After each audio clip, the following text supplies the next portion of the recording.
بسم اللہ الرحمن الرحیم۔ السلام علیکم ورحمۃ اللہ وبرکاتہ۔ امید ہے کہ آپ خیریت سے ہوں گے۔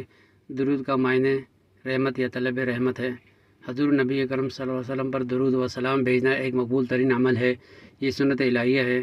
اس نسبت سے یہ جہاں شان مصطفیٰ صلی اللہ علیہ وسلم کے بے مثل ہونے کی دلیل ہے، وہاں اس عمل خاص کی فضیلت بھی حسین پیرائے میں اجاگر ہوتی ہے کہ یہ وہ مقدس عمل ہے جو ہمیشہ کے لیے لازوال، لافانی و تغیر کے اثرات سے محفوظ ہے، کیونکہ نہ خدا کی ذات کے لیے فنا ہے، نہ آپ صلی اللہ علیہ وسلم پر درود و سلام کی انتہا۔ قرآن میں حکم اللہ تعالیٰ نہ صرف خود اپنے حبیب مکرم صلی اللہ علیہ وسلم پر درود و سلام بھیجتا ہے، بلکہ اس نے فرشتوں اور اہل ایمان کو بھی پابند فرما دیا ہے کہ سب میرے محبوب پر درود و سلام بھیجیں۔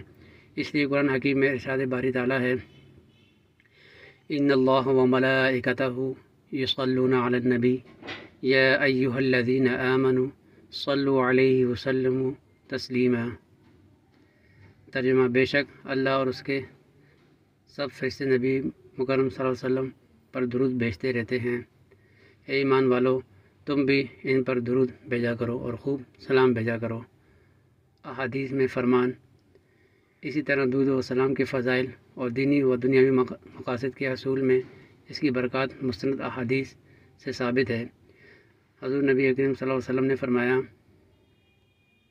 میرے پاس اللہ تعالیٰ کی طرف سے آنے والا آیا اور عرض کیا، یا رسول اللہ صلی اللہ علیہ وسلم، جو آپ صلی اللہ علیہ وسلم کا امتی مجھ پر ایک بار درود شریف پڑھے، اللہ تعالیٰ اس کے بدلے اس امتی پر 10 رحمتیں نازل فرماتا ہے اور اس کے 10 درجے بلند کرتا ہے، اس کے لیے 10 نیکیاں لکھ دیتا ہے اور اس کے 10 گناہ مٹا دیتا ہے۔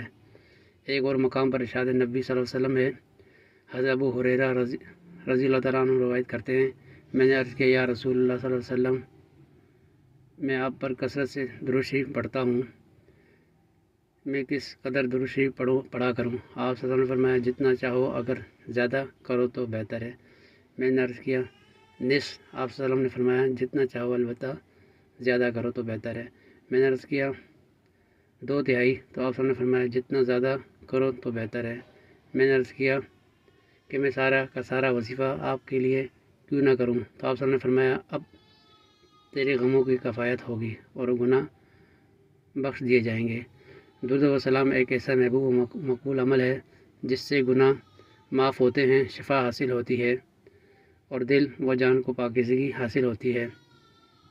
پڑھنے والے کے لیے سب سے بڑی سعادت یہ ہے کہ اسے حضور نبی کریم صلی اللہ علیہ وسلم بنسوی سلام کے جواب سے مشرف فرماتے ہیں۔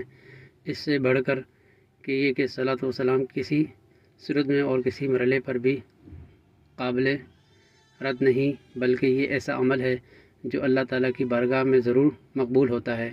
اگر نیک پڑھے تو درجے بلند ہوتے ہیں، اور اگر فاسق و فاجر پڑھے تو نہ صرف یہ کہ اس کے گناہ معاف ہوتے ہیں، بلکہ اس کا پڑھا ہوا درود و سلام بھی قبول ہوتا ہے۔ اپنا خیال رکھیے گا، پھر ایک نئی ویڈیو میں دوبارہ حاضر ہوں گے۔ اللہ حافظ، فی امان اللہ۔